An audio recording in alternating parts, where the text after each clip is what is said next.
Saturday was a bleak day, a day of silence and stillness, a day when Jesus was isolated, confined, a day when God, literally, was dead. Yet the enemies of Jesus were very nervous and wanted to make sure he stayed dead and buried. The next day, the one after Preparation Day, the chief priests and the Pharisees went to Pilate. "Sir," they said, "we remember that while he was still alive, that deceiver said, 'After 3 days, I will rise again.'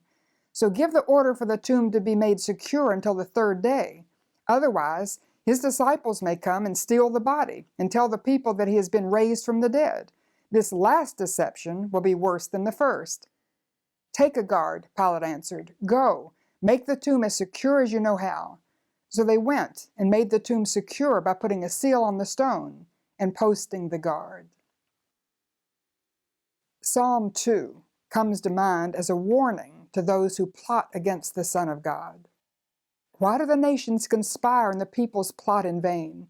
The kings of the earth rise up and the rulers band together against the Lord and against his anointed, saying, 'Let us break their chains and throw off their shackles.' The one enthroned in heaven laughs. The Lord scoffs at them. He rebukes them in his anger and terrifies them in his wrath, saying, 'I have installed my king on Zion, my holy mountain. I will proclaim the Lord's decree. He said to me, "You are my son. Today I have become your father. Ask me, and I will make the nations your inheritance, the ends of the earth your possession.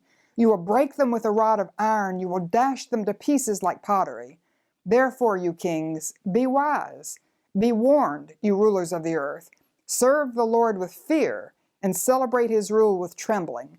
Kiss his son, or he will be angry and your way will lead to your destruction, for his wrath can flare up in a moment. Blessed are all who take refuge in him." On this day, on Saturday, take refuge in Jesus.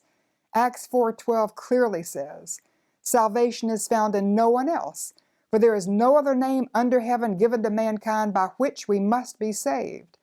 But according to Ephesians 1:7, in him we have redemption through his blood, the forgiveness of sins, in accordance with the riches of God's grace. It's Saturday. This year, many of us are also confined. We're isolated, practicing social distancing, locked down in our homes. Jesus understands. Use this day to meditate on your salvation. How can you and I ever thank God for the price he paid for our redemption? The only appropriate response is to give him our hearts and our lives. Then remember, Sunday is coming.